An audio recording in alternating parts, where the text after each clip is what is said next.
Old beat up balisong, but I like the weight of it and everything. Works good. For a junker, I mean, you know.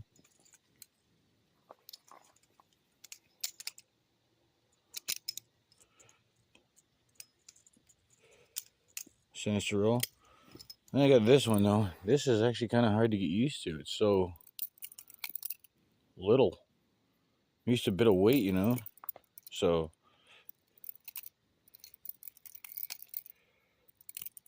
I mean, it does roll nicely, but I prefer a bit of weight to them, honestly. Should probably invest more than like, $30, $40 in these bastards. Probably.